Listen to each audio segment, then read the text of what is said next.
want to welcome you all here to the SVForum BI SIG presentation. We have a great program for you tonight.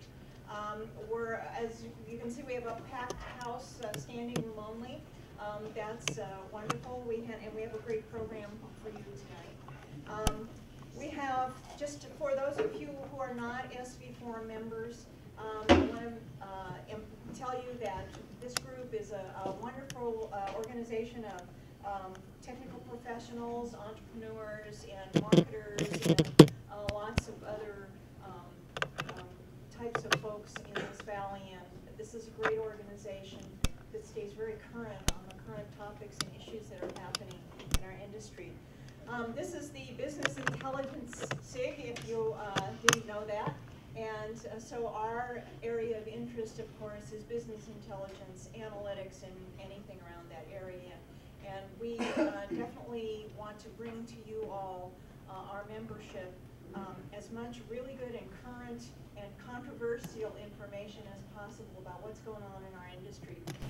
And tonight we certainly have that kind of a program for you.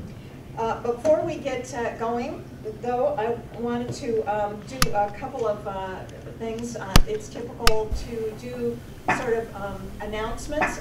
I am the only standing co-chair of this group right now. There are three of us. I'm Courtney Taylor, and Sonia London is still laid up with her broken leg, and we're very hoping that she can come to our next meeting.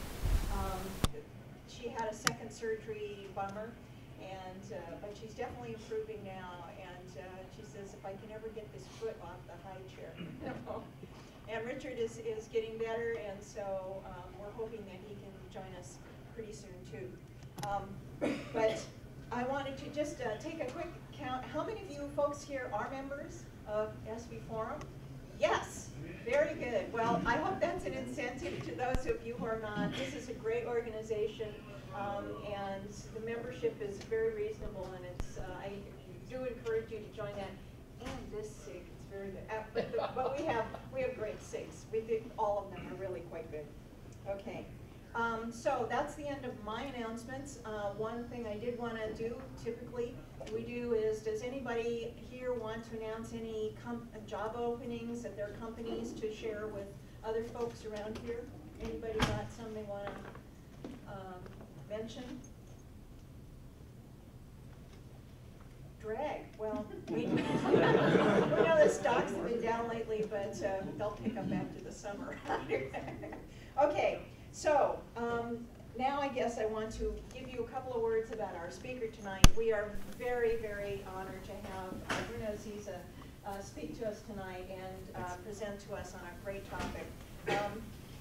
I want to give you a little bit of information about Bruno, and look on our website too. There's a biography, and he's a very interesting guy. He was he grew up and was educated in Europe, especially in France and England and Germany. And he is definitely he's now working at Sisense. Did I say it right? Pronouncing. And he's the VP of global marketing.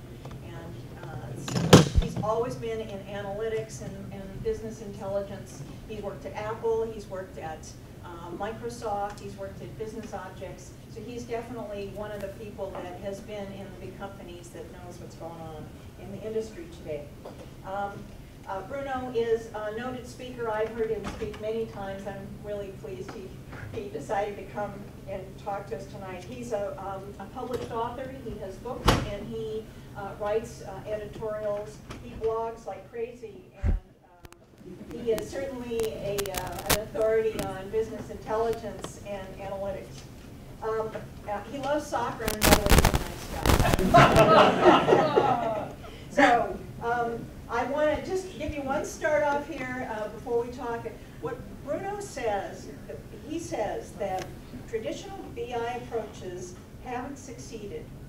And the industry needs, what the industry needs is a new and smart approach. And tonight he's going to talk to us about that topic. He's going to talk about why BI is broken and what we can do about it. So I want to present to you Bruno Aziza.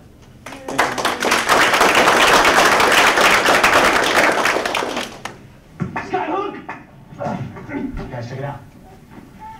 homemade. Yeah, look good. I know, right? I'll tell you what saves gas money. My kids hitchhiking to school. Great call. No. Don't look at your knees, look at your back. Feel the difference? Yeah. You know where surgery's dirt cheap? So Verizon 4G LTE is like 6 times bigger, but I'm going AT&T. There are good ideas and bad. With over 6 times the 4G LTE coverage, Verizon.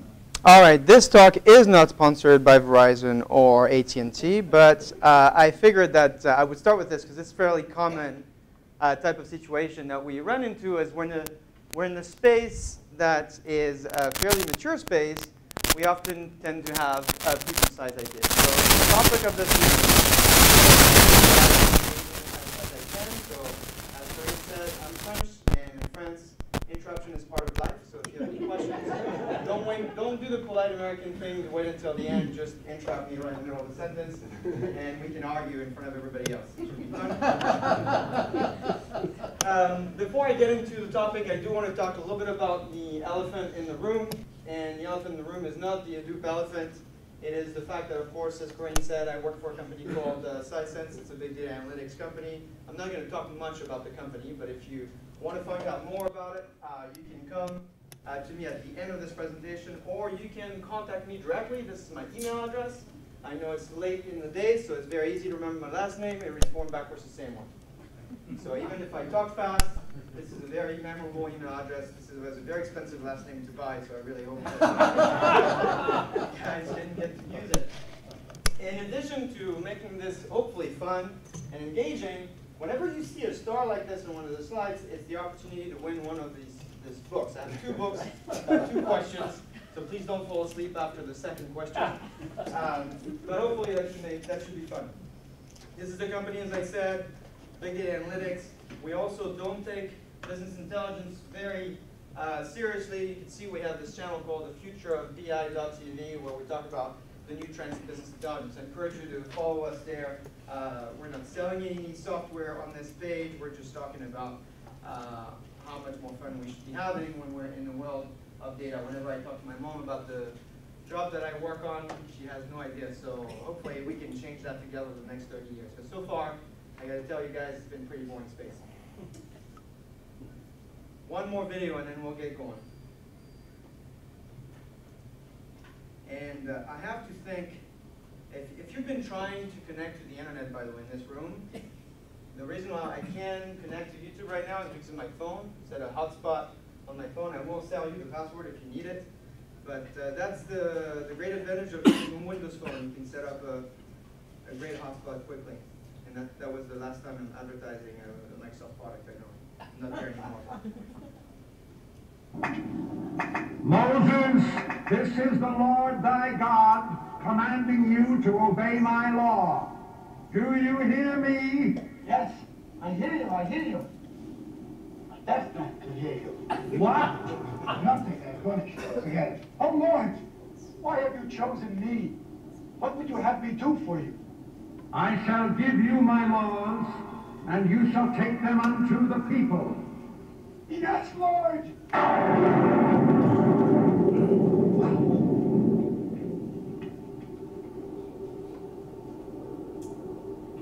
Lord, I shall give these laws unto thy people.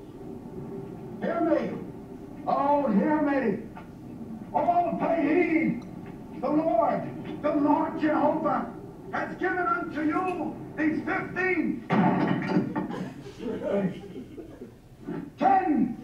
commandments for all to obey. All right. So the reason why I wanted to bring this up is because in a space like ours that has a new buzzword every year, we tend to think that there's a set of rules that were handed to us by the gods of business intelligence and everything else true, and we don't question them often. And so what I figured we would do today is imagine that maybe there were 15 laws and we're just working off of 10. And if there were a few more laws, what could those be? And so I've written them here. And over the next 30 minutes or so, I'm going to hope to take you through each of them. Right now, I put the geek on, so basically this doesn't make any sense right now, but hopefully by the time we're done with the presentation, it will make sense. the very first point is this idea that we have this ongoing question on, and I have to look here because I'm not sure, there you go, that we're so confused about data that we often ask ourselves, is data a science or is it a service? And the big difference between a science and a service is a science is something that's very complicated. It's something that only a few people can put their hands on, and it's something that you deserve a white lab coat for. Whereas a service is something that helps people, any person. And we've gone so far out by making this idea that it's great to be a scientist with data, that even people that you wouldn't expect to have anything to do with data would also call themselves data scientists. Here's an example of one of our customers. He used to be the Credible Hulk, and he decided maybe it's not cool to be incredible, maybe I should be credible and put on some glasses. So you can tell that now we've gone a little too far in terms of what does it mean to be in the data world. Now, I'm going to rehash a little bit of what everybody here is very familiar. Typically when we talk about the big data world, we talk about the 3 V's. The first two at the top I can't pronounce, velocity, volume. The third one, very difficult if you're French to pronounce, virality. See, I can't even do it. But in any case, what this refers to, there's a lot of data, it moves very fast, and it's very diverse, structured, and unstructured. And the reason why we're talking a lot about it is because it's also a space in which we can make a lot of money. So you hear about it from venture capitalists, you hear about it from just about everyone. People that are not actually in the big data and BI world pretend to be one of the companies solving these problems. So today what I want to do is I want to take you through some of this. There's a lot more in an article that I wrote last month on Forbes called Big Data and Smith. I got some hard times about it, so hopefully you guys will give me some hard time as well. Where this all started is really the reflection on what big data is and what analytics in general are. Often we think that they're very complex areas, but in fact, this big data issue has existed for many, many years. And in fact, if you project yourself, we're never going to catch up to the amount of data we have and the ability we have to analyze it. A few years ago, I was in the UK talking to the CIO of one of the railroad companies. And he was explaining to me that one of the issues that he had was to understand the safety of his tracks. And essentially, you know, it's very hard if you're running thousands of miles of tracks to figure out, well, what's the quality of the tracks. So how do they do that? Very high tech. They have people walking along the tracks. And by the time they're done going through the network, it's just like the Golden Gate here. They start and then go back to. So really, as a CIO, this is probably the lowest level tech that you can do. So he thought, okay, I can impact this. And what I'm going to do, very smart, I'm going to put a camera under each locomotive, and it's going to take a snapshot every 3 seconds. Right? Reasonable. Now, how many of those situations have we been in where we start thinking, you know what, that's great. But then you forgot one thing is, one, the database that you need in order to store that is going to be gigantic, and it grows every minute you can say the word database. And secondly, looking at information like that is actually very complicated. It requires human judgment. And so often, it's a simple analogy to when you think about the railroad track, often we forget, what's the problem here? Is it the data that's the problem? Is it human judgment? Do I think about it as a technology problem? Do I think about this as a human problem? Now, you take this situation and you compare it to another company. This is the Palms Hotel in Vegas. Now, many of us have been in Vegas because I think every business intelligence conference has to be in Vegas at some point. But you check in, you go to Vegas, and you think, okay, what happens in Vegas stays in Vegas. Well, unless you check in the Palms Hotel. Because what happens at the Palms Hotel is that they've figured out the data about you by the time you show up at the hotel. And they figure out this great score that gives them a sense of, well, who's this person checking in? What was their experience from the airport to here? What do they like to talk about? And how can we customize the offer based on them? I mean, I'm sure that's just exactly like every hotel you check into. By the minute you get there, they know exactly your name, the number of your car. They don't ask you to register 3 times your information or anything like that. Right? It's quite unique for them to do that. Now, why do they do that, and how do they do that? Because if you think about it, Palms Hotel has millions of customers, and from a technology standpoint, it's a nearly impossible problem to solve. And the way they thought about it is that all of a second, data is not really our business.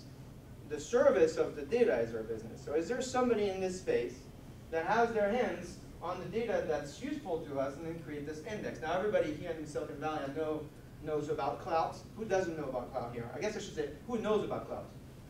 Right, so that's fairly, for the camera, I know you can't get the angle because about 800 people here, but most people know it's recorded, right? Most people know what cloud is. But in the business that cloud has defined is that they go through millions of data points across multiple disintegrated networks, and they're able to assemble a score. So in this case, this is Joe Fernandez. This is the CEO of Cloud. His score is 64, and you can see how the score improves. But it gives me some context around who this guy is before he comes in. Even further, as I go through the information, I can tell, okay, Joe is an authority in social media, so I know that if I've got anything about social media, I can throw it at him. But even more, if I'm in the hotel business, look here. He's also a reference on burritos. Now, that could be totally out of picture, but it's interesting depending on the business you're in. Now, the reason why I'm mentioning these things is because in the example of the Palm Hotels, you could have thought, okay, it's really purely a technology problem. Look at, millions of rows. In the example of Cloud's big data infrastructure, they access all this data under 10-second queries. So definitely there's a huge component of storing the data, aggregating the data, mashing up the data, and being able to put it together in a service. But what mattered to the Palms Hotel wasn't so much the infrastructure, because they actually didn't pay for that. Cloud is footing the bill for that. But what they worried about is this notion that data actually, for them, is not a science. Data for them is a service. They're a business, and the business of their frontline people is to know this score and know what that score means so that I can intelligently offer a service to my customer. This thinking, even though it's logical to many of us, is actually quite far from most of the companies that you're talking to today. So we think about, where do I store my data? Where to secure my data? How do I build the most complicated queries on the planet so I have just 5 people in the company really understanding what's going on with data. So as we see the evolution of the data space, what I predict is going to happen is, for most of us when we're in the business like this, data is actually not going to be our job. It's going to be our job to find who is the company that has the best data service and how do we harvest it. This is an example that's a simple, broad-scale consumer example. If you take another example, like something that we do every day, real estate, right? I moved to the area about 3 months ago, and I opened this browser, and it looks like it was developed in 1975, right? Even though it probably was put up in 2000. Why is that? Is because our expectation of the amount of data that we need to have is much higher than this. Why do I just get a photo and a number, and then what? In fact, what I need is this. I need an application that mashes up 50 data points, allows me to highlight on a Google map, and gives me specifically what I'm looking for. So there's 2 things going on here, is that as we think about developing data skill set inside our company, yes, there's some necessity here, but before you do that, look at companies that specialize in data services. And secondly is, don't expect that your end users or your customers will think that it's okay for them to go through very complex tools. And something that's fairly unintuitive. My 10-year-old daughter can use this application. Now she spends her days on the iPad, which is another discussion that I won't bring up, but that's the idea. The idea is, how do you get to a service where you can mash up data easily and create a service for your end users? So I guess the conclusion on this first point is that, and hopefully that will make sense, is that if you think about data as something that doesn't provide a service, you're probably on the wrong track. And so it's a red flag for us, because if you look at the last 30 years, when we thought about business intelligence, we talked a lot about rows and columns and database and so forth. We got to a point where we almost isolated the rest of the planet. And we don't want to do that with subjects like big data. So each service is a function of the context and the usability. I can give you a number, but if that number is not useful right away, then you've created a great science project for yourself, and maybe you should apply for the Nobel Prize, but it's not helping anybody in the real world. So that's problem number 1. When we think about data, we should start thinking, when do we get too far out and we talk about it as a science and we isolate half of our employees or colleagues, and when do we think about it being built as a service? So far so good, everybody's in agreement, or are people ready to throw tomatoes at me? No? Okay, so I'm going to go a little further. Well, just one comment, Yeah. back to your real estate example. Yeah. In some cases, the real estate agents don't want to make it easy for other people to go around them. Yeah. So that kludgy interface that you encountered might It's on purpose. Yeah. Yeah. Yeah, and I will say good luck to those real estate agents. I will also say good luck to the printing industry, Right. The music industry. I mean, it's probably all this. I think it's unfortunately a trend that it's just going to happen by itself. The mass of people that are interested in the service is just bigger. And in the case of the application I was showing, the map, which I think you bring a great point, right? There's some industries that are having a hard time evolving. It was built by like a 17-year-old that is very good at JavaScript and SQL. You know, so it's becoming really hard for people to compete. But hopefully, like in the example of the Palm Hotels, they realize, okay, it's not our job to build a data science project. Any other comments or questions? So far, so good? All right. The second point really has nothing to do with soccer, but since Corinne said I like soccer, I figured I'd use a soccer analogy. Since I'm presenting today, I'm not going to talk about baseball. Although, no, I think I will get to talk about baseball later today. Anybody is familiar with Fernando Redondo? His first name and last name rhyme, but it has nothing to do with my phone either. He is a very good soccer player. He was hired by the Milan AC club. If you're not familiar with soccer, this is the best club on the planet. They have 4 worldwide, no, by records, by if you look at the data. In my appreciation, I'm from the south of France, so in my case, Marseille is the best soccer. But we don't have the data to back it up. So do we have the San Jose Earthquakes fans here? Or? It's not the best. No. All right. According to the data on Wikipedia, which is a public record, AC Milan is a very good club. Well, let's just put it that way. It has 18 official world trophies, 4 world titles. So let's just say that these guys kind of know how to run the soccer business. In 2000, they look at this guy, and he's just amazing. He's at Manchester United. He plays at Real Madrid. Maybe that's the club you were thinking about. And they're like, we must have this guy. So they go in and they say, okay, let's spend everything we've got. And at the time, you know, 15 million euros is a lot of money. What's that? Is it less than they spend for Beckham? Less than spend for Beckham. Well, I get to talk about Beckham as well. It's impossible as a French person to do a presentation without hitting on the Brits, you know, so we'll get to that chapter. But transfer for 15 million from the Real and the AC Milan, everybody's excited, this guy's going to be a game changer and so forth. They bring him in, first day, goes on the treadmill, and you have to imagine, you know, when you get on a treadmill on the AC Milan, it's different from you and I getting on the treadmill at 7:30 in the gym. There's actually like a staff of 15 people. Everybody's watching you, how you run, and so forth. So he gets on the treadmill, and very unfortunately, after 3 minutes, he blows out his knee. So a little bit problematic because that's 15 million invested. But you know, how bad can it be? You have the best physical team. You have all these doctors. Well.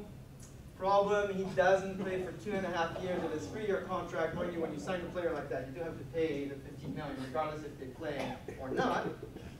And he retires. So let's just say not the best transaction for the AC Milan.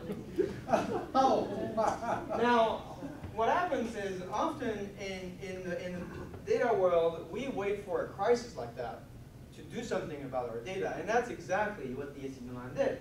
After that event, they said this will never happen to us again. They built the Milan Lab, which basically is a place where they are able to predict, based on a large amount of factors, if somebody's going to get injured or not. And it now is one of the best facilities for medical conditions. If you're a soccer player, 70% accuracy to get hurt. I wish I had that kind of data to help me, because in the last 18 months I've injured myself 3 times. So if somebody had the data, hopefully I'd be in better shape now. Now in the case of Beckham, you can see about 2 years ago, I think he went to spend the summer at AC Milan. And now to be honest with Beckham, he had some extra body fat. So he did lose 40% of his body fat, but always started with a large amount of fat. So, but the point is the idea of being able to collect this information, the way they do it is actually quite impressive. If you go and visit them, they don't just look at the things that we look at, like how much fat do I lose and how much I exercise. They look at your bone structure, they look at your teeth, they look at your psychological states, they look at just about anything, and they're able to now predict, based on the type of day or the type of sequence of day you've had, if you should get on the field or not, and so forth. So it's quite impressive. Why is that? What can we get out of this situation for how it helps us? And you will know that after a commercial break. 70% accuracy is a pretty meaningless statistic. What's the false positive, false negative rate? So I don't have the details, but it's all documented it's actually pretty good for that sport. So if you imagine anytime a soccer player jumps, if you're able to see if they're going to injure your ankle, it's actually pretty good. In the example of Redondo, yeah, they could have been in the 30%, but in the soccer industry, it's actually pretty good. Yeah, they got awards. The doctor that built the system is now recognized across the world for it. Actually, it wasn't a mathematical genius. He just built the system based on the reaction of the Redondo experience. But I think the point is that I could be 100% accurate by basically saying that everyone that comes for a test is going to have an image. False positive rate is what's You could go as far as doing that, but that's not how actually the medical profession works in soccer. And yeah, you could say any player that's ever going to play for, and that's 100% accurate. Yeah, they will all injure themselves. I think the type of injury that we're talking about is injury that caused like a major trauma to the club, like is the guy not going to be gone for the season or something like that. So an example of Ronaldo, where they bought him for millions, and if he had injured himself in the first game versus the 15th game, there's a difference there. We can talk about it. I can send you the case study. I only ask because it's a pretty profound statistic. Yeah. If you're in the healthcare environment, it's profound. Yeah. To make that claim. So I'm not a healthcare expert, but I can tell you in the soccer world, it's been quite recognized. I'd like to point out that without having such grandiose statistics, practice days down 40%, medicine's down 70%, player injuries dropped by 2/3. They're not as good as that, but they're still pretty good. Yeah, it's pretty good, yeah. If you manage to exercise less, use less medicine and still injure yourself, that is pretty good. Now you gotta, the subject here is not normal average people. I mean, these guys, that's their profession, right? So they're extremely prone to injuries if you think about how their day goes. So one more question on this. I never expected that soccer would draw any question. Football. That's great. Football. That's great. But so the Milan Lab was studying the athletes, right? Yeah. And like you said, doing predictive. Yeah. But this also indicates that after they studied them, they then gave them guidance, right, on maybe if they had weak bones, they needed to do this type of an exercise. I mean, how do you get to these numbers? So what they do is they have a standard basically. And obviously, it's better for the players that are in the club. And in fact, one of the stats I didn't share is typically a soccer player is done, at 35, 36. In their example, I think the average is like 38 years old. Wow. So for the people in the facility, not only do they manage to use as much as they can while they're in age, but they also can play much longer. So that's one. And then secondly, they have a set of statistics, like an example of Redondo, right?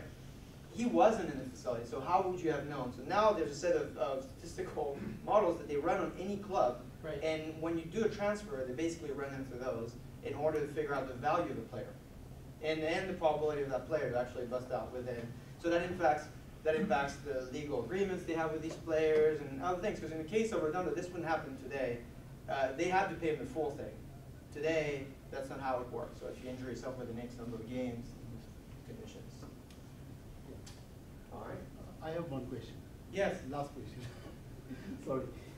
The numbers you came up, they came up with.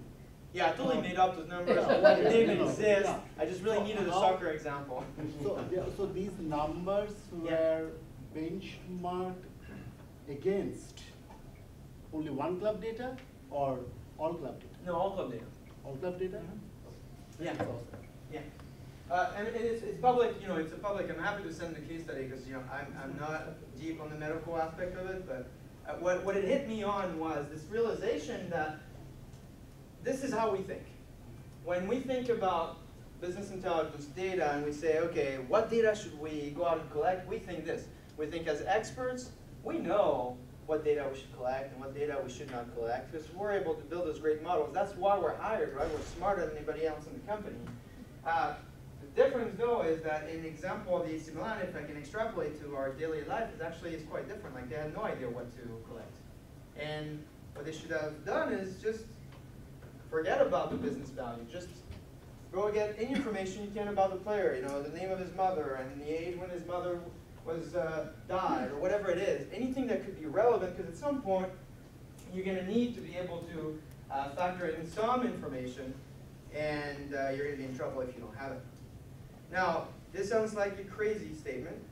It would only work if memory was cheap. And here I'm quoting some research from Milan Lab. And if you look at our situation, we're actually in the situation to be able to just collect just about anything we want.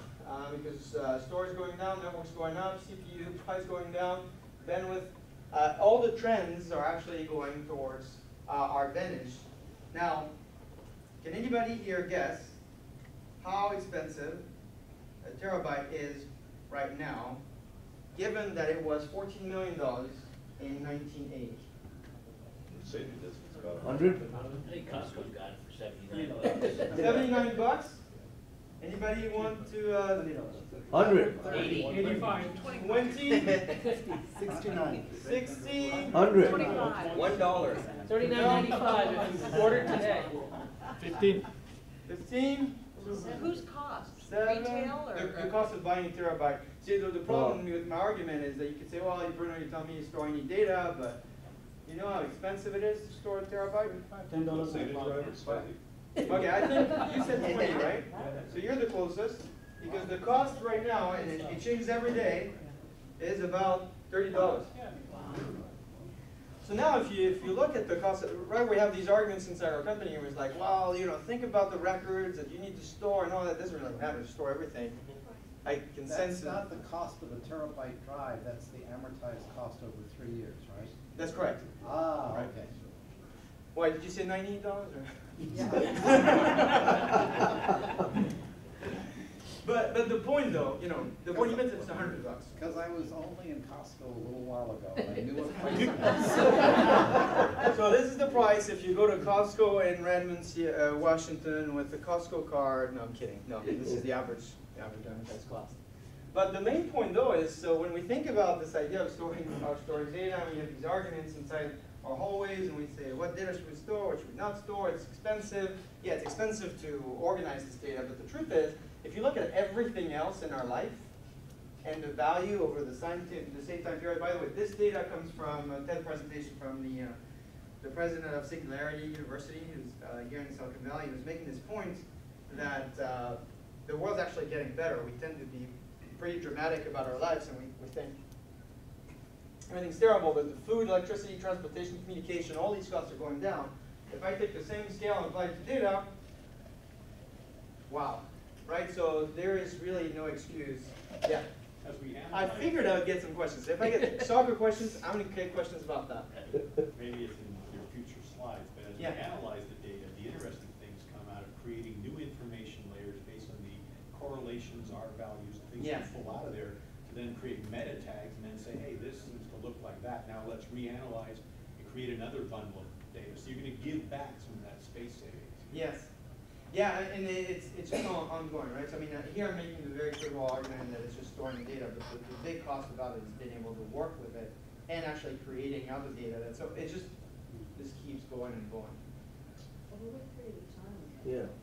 I've been this since 1980, the same period of time I took around slide. You haven't had PG&E electric prices there that year. Yeah, well, I used to live in Seattle when I created that slide, so I got to. Yeah, retail we get a special deal. You showed all those trends of cost of storage and cost of network dropping, right? Yeah. But the key thing is the rates, at least they're dropping, are divergent. So they're dropping at different rates. Sure, the scale is not the same. Right. In other words, you can store a lot of information, but moving that information around is still a pain. And actually, it's the next slide. Did you know the script of this presentation? Brilliant. No, but it is true. So, in fact, I'll go into that slide in one second. I didn't mean to predict your slides here, but that's pretty good. No, I'll just go into it now. Okay. But I think what you're talking about is we say, okay, so we can store any data, so let's buy a bunch of laptops and put that data, and we say, well, where should the data be? Well, it should be in the database, it should be on the PC, and we have the school of thought that said, no, just put everything on On the PC, that's the in-memory crowd that says, yeah, well, okay, everything on my PC, and I can harness the whole data, but then realize, a little bit of an error here. This has nothing to do with, I love Excel, I live in Excel all day long, but it's just an example. And when we talk about the commoditization of data, we also have to be careful about who we talk about the commoditization of data, because if we do that, we'll get into this little bit of a hiring situation, which when they think about commodity, they don't think about, well, they could just use that.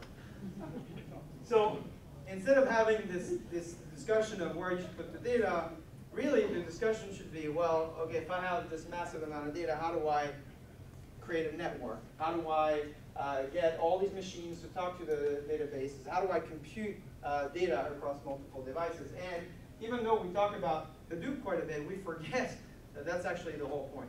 The whole point is how do we get a large amount of data, and how do we crunch this data across multiple resources, and how do we get to a situation where more and more people create an analytical database, because in the end, it's our ability to turn to that data and being able to take some serious decisions. When I look at that, I almost cry, because I think about our industry being a 30-year-old industry, and we still haven't figured it out. Nobody's, out of the people, this is June 2012, even though we keep talking about big data, even though we keep talking about the importance of building great analytics and so forth, we still have a very old way of storing information, and half of us don't have analytical database. What does it stand for? Analytical database. So you have two schools of thoughts there, right? You've got the guys that say, well, put all the data in a big box and a big server, and I guess I'm in an office here that has solutions for that. If anybody's an SAP employee, I used to work for Business Outreach / SAP, so I love your solution. But then you've got the other part of the world that says, well, just put it on commodity machines, but neither of these two solutions actually work. No, analytical database is something that's in the middle that would where the majority of its purpose is built for analytical queries. What's an example of that? So it's a good example. So if I Par Excel, do you know Par Excel? I don't want to name vendors here, but anybody here wants to talk? Maybe I should open it. Anybody wants to talk about a vendor that builds great analytical databases? Vertica? Vertica is one. Microsoft and Oracle all have their own solutions, but it's kind of pathetic that those solutions haven't been deployed. So we keep having the conversation here and saying, oh, this data is growing, but we're not doing anything to analyze it. Why do you think that is? I ask myself that every day, to be honest. I think half of it is this idea that we haven't been able to, I'm sorry, where did the question? I think half of it is we haven't been able to take this conversation outside of the specialist world into a specialist, somebody that knows SQL, MDX, any language that's data related. It's not a big deal, because I'll just build a query and I'll analyze it. But the problem is then you get into a cashier or anything like that, and you ask them, just tell me how many transactions came in yesterday. Well, it's not useful. It's very complicated. They're not even touched by that issue. And I think that will change, like the example that I had at Palms Hotel. They all know the score, and they all care about the score. And in a way, the data is meaningless to them. And so we have to switch that conversation from lots of data, moving fast, memory, blah, blah, blah, to actually here's one score and here's what you do about it. And I think analytical databases will do that for us. All right. I'm assuming if there were any big disagreements, I would know about them now. You're a very open crowd, so that's good. Sorry, I'm going back and forth here because I don't know my slides. I don't see my slides very well here. I did want to talk about examples that exist out there.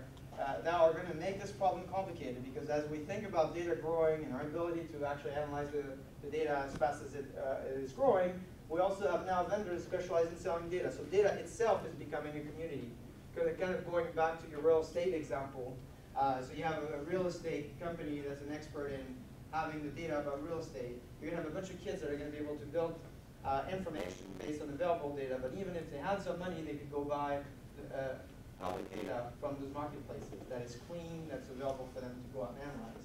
So we're getting into a situation where it's going to be really, really hard to differentiate yourself if you don't understand that well. So far, these are the points that I tried to make, which is data should be more used as science, as a service versus science, with this issue of how much data should we get, and how much trouble are we in this data world. The next thing I want to talk about, and something that we've heard a lot about, is scarcity versus accessibility. So in our world, when we think about data scientists and we think about the data world, we think about a situation like this. This is a typical organization, and we take the IDC data, and this is what they tell us. We are screwed. Everybody's going to die because we're going to miss all these people. We're missing. We cannot create humans fast enough to take care of this problem. And I think the data here, because I anticipate this question is 2015, no, 2018. By 2018, we're going to be missing that many people. So, since people are very smart here and they'll be able to predict what's on the next slide, is how do we fix it? Well, the first one is let's try and define what kind of talent do we need. What's this data scientist that everybody's talking about? So we did a little poll here, and you can see you can still participate in the poll. And it appears that a data scientist is a new type of human being. It's somebody we don't know. It's not a developer. He's not an administrator. He's not a business person. Some people think rightfully that it's a marketing term, but most people think not only do we have to create a lot of people, but we've never seen those people before. So what I did is I looked back in history and I said, if I'd asked the question of data scientists a few decades ago, what would have been the answer? Who's a data scientist? So I looked in 1986, and everybody knows this example, I think. I'm going to try and pronounce it orally. Ashenfelter. If you buy the book Super Crunchers, they explain in that book the example of this man who basically built an equation to be able to figure out the success of a wine without actually opening the bottle. Anybody heard about that story? So one person. I think in the U.S., this is a Princeton economist. So in the U.S., there's the Parker system for wine. In France, we just drink good wine all day long. But other people need to rely on this individual to give him a score. Now Parker was really upset about it when he saw this equation, and he challenged Orly, and they went on to this big discussion up to a point they actually realized that he was right and the Parker system was failing on any other situation. So that's a data scientist. Right? That's somebody that can come up with some logic that beats just human tradition. Then you fast forward, and if you haven't read the book, by now you probably have seen the movie. So now it's really democratized this the idea of the Oakland A's and Peter Brand. Now, when I talk to people about Moneyball and they don't know who the data scientist is, I always do this. I said, be careful. If you continue in this career, you're not going to be Brad Pitt. You're going to be the guy in the back. So be careful what you ask for. Data is a cool world, but still. Then there's the example, much more recent one, of Andrew Paul. Anybody know the story? So a few people, I'm going to just tell it quickly for the folks that are not familiar. Andrew Paul, last year I was actually at Predictive Analytics World, and I had the opportunity to meet him, and he was explaining to me this algorithm he built. It turns out this algorithm, first of all, Target has understood that if you're in the first few months of your pregnancy, and if Target's able to hook you onto their product and their brand, you'll become a customer for life. Pretty intrusive, but still, going back to the Palms example, if you believe that nobody's watching, everybody is. So now this Target example, this dad calls the local Target store and he says, look, I've been getting coupons, and these coupons are about pregnancy products. Now my daughter is 16, and we're 55, so we're not planning on having kids, and I'm pretty sure she's not having kids either. Manager of the Target store apologizes, I'm sure there's something wrong about it, and he calls Andrew Paul. While they're going back and forth, the father calls a few weeks later, and he says, actually, we talked to our 16-year-old daughter, and she is pregnant. So the reason why I'm bringing this up is that because, well, it's a great example that when you're able to figure out things like that, you are going to come across information that might be problematic, but it actually is going to apply to lots of different people, and they will know before you. Now, how do you solve this problem? So now, if you know what a data scientist is, can you hire today an Andrew Paul? Or can you hire any of these guys that I talked about earlier? You can, because we talk about them as these unique types of people. And while they're exceptional, what the industry has done is actually realized that the compute power is out there in the cloud. This is a company called Lookout. I don't know if anybody's aware of them, but they compute data for you in the cloud. So essentially, if you're a retailer like Target and you want to take advantage of the elasticity of the cloud, you throw a bunch of data at them. They have a bunch of data scientists, a team that will crunch the data for you and spit back the results. And we're seeing more and more of those examples where it's breaking the model here is that you're starting to think, well, I'm never going to give my own records to a third party that's going to crunch. Well, the problem is you're going to have to find a solution for that talent. So how do you do that? Do you hire a bunch of people or train them up on the training that doesn't exist for a job description that doesn't exist, or you go and find services out there outside of your organization that can help you solve that problem? The other example is the example of Kaggle, which I'm sure many of you are familiar. This is building data science as a sport. This is a way to get a contest out there and people to compete on particular data problems and get your problem solved. You can see here the types of results they get on specific issues are even better than what the company in that specific industry is solving for. Here's another example. Anybody is an expert here in protein folding by chance? No? A few people typically are. The University of Washington created this game called Foldit. And they realized that protein folding is used, and I guess I've got somebody in healthcare here, so you got to back me up on that statement. But from what I've read, if you know how to fold protein very well, then you can solve issues like cancer and very big diseases.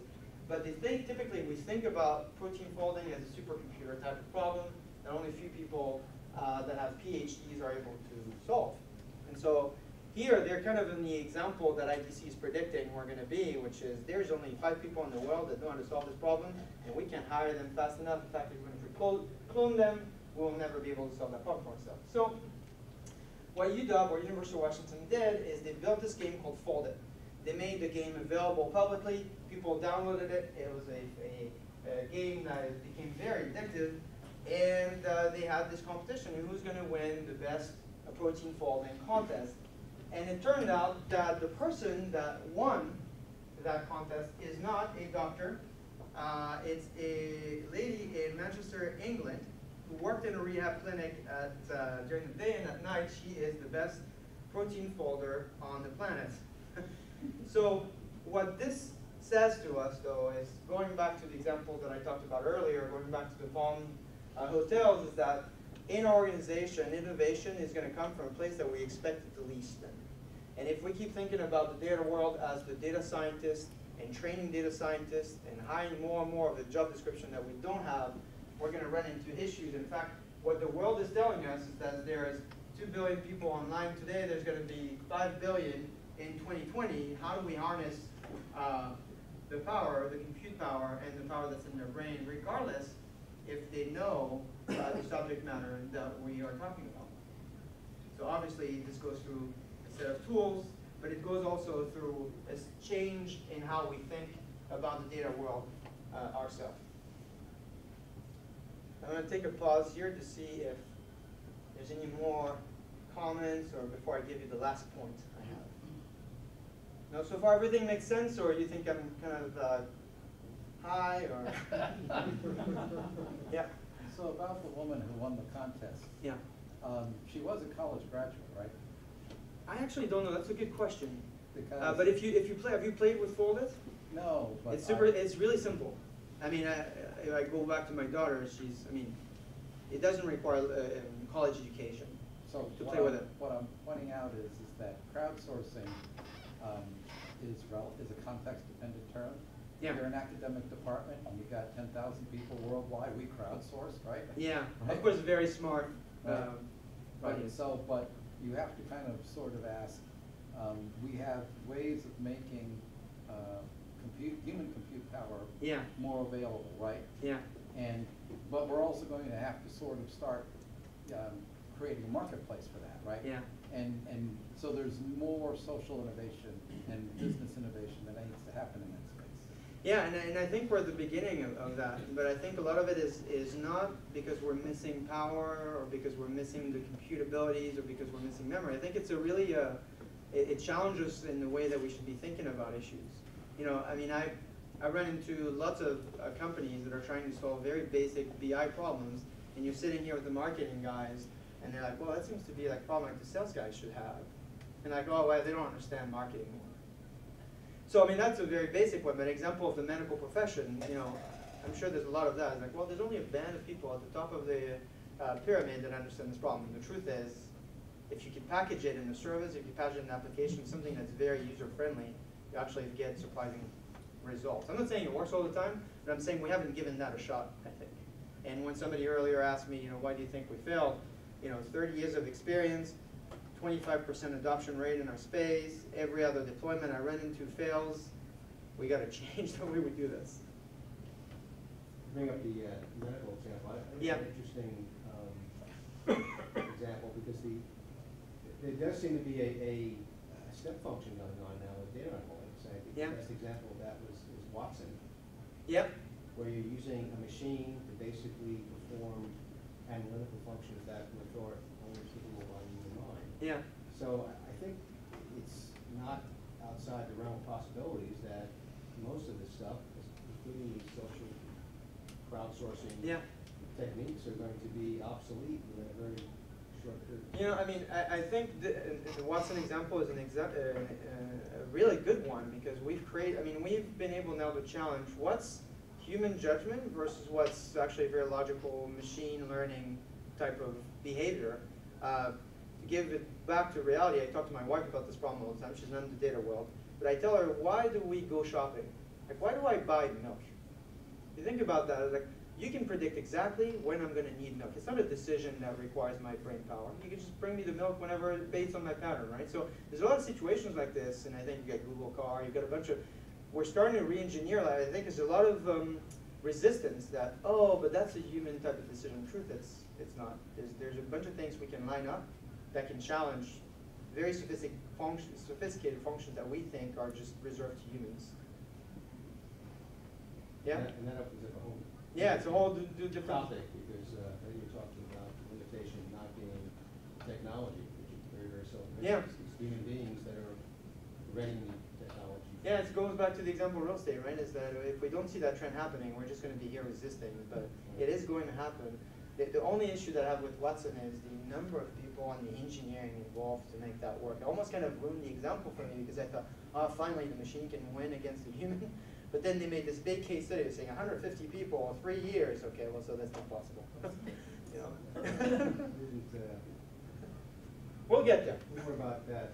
Moore's law is still alive and well. Yeah. I have a different perspective. I don't know if that may be. Two things.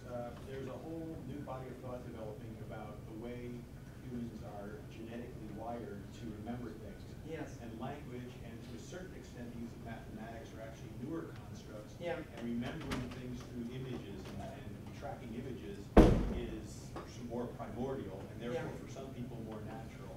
And when you talk about the Foldit example, what you're doing there is taking a primary structure, which is a line of code, and turning that into a three-dimensional model. Some people are very good at 3D spatial visualization, others are not. The way they do that is they do a crystal structure of the protein, and the person who can make an unspecified crystal structure that's not published, then they match up the results from the game and say whoever got closest is the winner. And so they don't have an insight that lets them see it. They kind of just happen to get the puzzle the way they wanted it to be. And who got the closest match is how that game is won. But there may be something there in that if you can take an abstraction of a complex data set and turn it into some kind of a spatial image, you may be able to harness this crowdsourcing type idea to use people's innate capability. That's and it would, I mean, we have to figure out a way to, like, how do we predict that in employees, for instance? You know, I mean, there's a ton of tests, and like, well, what makes you tick and so forth, but we don't have anything that says, you know, what's your analytical pattern, and how do I get you to get a conclusion much faster? Well, tying the bow, it may be that a lot of people are better at memorizing an image associated with a concept than they are the words associated with a concept. And if you can somehow tie that into data analytics, there may be something. There is something to be done there for sure. And there's a ton of examples like that. I mean, again, I don't want to bring my wife into the, but since this is being recorded, I'll be gentle, but my wife is great at memorizing patterns and numbers. If you give her your phone number once, she'll remember it for the rest of her life. However, directions, really hard for her. And so, and I don't know how to predict it because then you've got to decide when you get mad or not. But it's the problem we have inside organizations. Is if I could figure out inside my entire organization who's got the particular skill set and reacts to data a certain way, I can throw problems at them more effectively. Right now, the problem with crowdsourcing is I'm throwing everything across the wall and I'm hoping somebody's going to pick it up. All right, last point. Last point has nothing to do with the baby, but it has a lot to do with the marketing on that baby. And this is something I talk quite a bit in the book is half the time we think about our problems in the data world, we think about them as, oh, it's just data. And the beauty of data is that if we're logical, if we build it, if we show it to people, they will absolutely respect it and follow the data. That's what logical people do.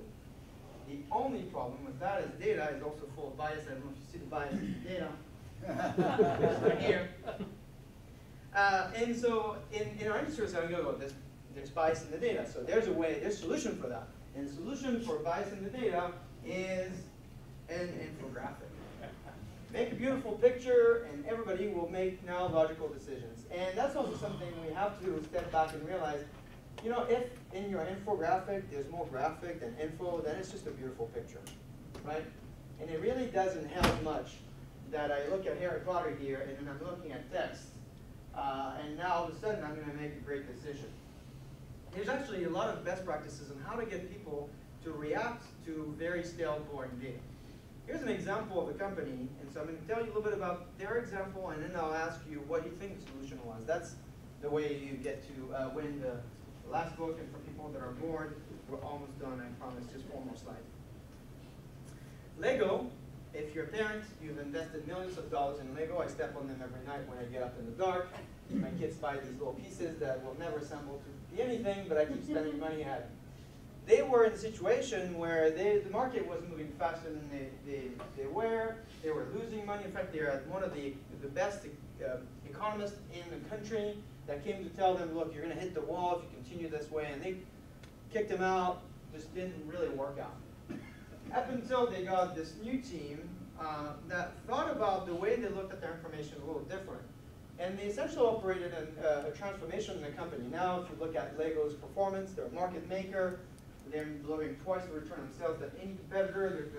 The case was covered just about everywhere. And one of the key deliverables when you interview the executive team, and it's in the book as well, they thought that what was really differentiating was the way, not just the tools and not the dashboards or whatever it is, but it's the way that they got the executive team and the management across the organization to react to information a little differently. What do I mean by that? In the case of Lego, 70% of their products are net new every year. So they're in the challenge that they have to generate new products ahead of the market, and they have to take these bets on the market. The other complexity is that the target market is a 7 to 12-year-old boy. Now, the 7 to 12-year-old boy is not really into surveys or filling out any complex questionnaire more than one question or anything like that. And so it's really hard for Lego to get into the heads of these kids. Like, what do they want, and what are they going to influence their parents to buy them, which is the source of how we make money. And so we talked about infographic. We talked about lots of data. What do you guys think they might have done to elicit out of these kids' brains the information that they needed to get ahead of the market? Storytelling. Comics. Storytelling? Comics. Chronics? Comics. Comics, okay. Contests. Contests for the kids? Experiment? Well, like what kind of experiment? Try something that they think will be a hit. And then see how the kids react, like use groups and things like that. Okay, there's lots of answers on this side. Let me give you hints for answers on that side. Voice recording, I think. What's that? I think it was some kind of a voice recording. They called the phone and shared their experiences and left a voice on that. Okay. Any other ideas? More cartoons. More cartoons. Wow. I think you got the book here. Let me show you what they did. Actually. Yes, I love Lego. My brother and I are both into Legos. We have more than 27 sets, and I'm hoping to get a set for my brother. His birthday is coming up, so I'm getting him a set, and I just want to say your Lego Club magazine and Brickmaster are superb. I absolutely love it. Thank you. Have a nice day. Bye. All right, so these are pictures of my daughter. She's 10, Sophie, and my son, 7, Sam.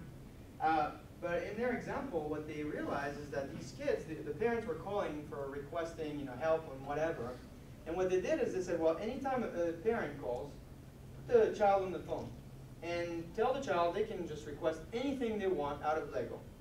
The child gets the phone, leaves a voicemail, they mine this data, and then at the end they make business decisions based on, they have millions of voicemails just like that. Now the reason why this was interesting to me as I thought about the issues that we have with data today, one is, who would have thought about that, right? Mining voice information from kids. Only somebody that can, that has an audience that doesn't write and doesn't put any data into a nice structure and a database and rows and columns would have this problem. So that's one. Secondly, I don't know the impact that it did for you when you heard this, but for me, I remember the first time I heard the voice of that child, it made me want to solve that problem. It's a lot different than any infographic, any table I can look at. I'm actually relating to the problem of that kid. And if I hear a lot of those, and if my team tells me, we have 150 of those emails, those voicemails, and they're all the same, and I want to make the change. And so when we think about bias, a lot of these biases just can work to our advantage. We just have to think about the data a little differently. An example of Lego, now in the US, we have board games for Legos. How did that come about? Through voicemails like that. A bunch of boys complained that the Lego experience was just something they could do with their dad. And when their dad was traveling, they couldn't do anything Lego-like with their mom. So then they realized the board game is a great way to involve the mom, involve the sister. They also are now building Legos for girls. So they're now expanding just based on the information they've been gathering out of these kids that you and I could probably not have come across if we even have thought about it hard. So the point of the presentation was really going over 4 key points: the issue on science and building a service, the issue on how much data should I get, is really data the problem? How do we think about scarcity? Are we really done and we're never going to be able to hire as many scientists? And also the fact that marketing counts at the end. And so for that, thank you very much for your time. I'll be here again if you need to get a hold of me. That's my email. Thank you guys.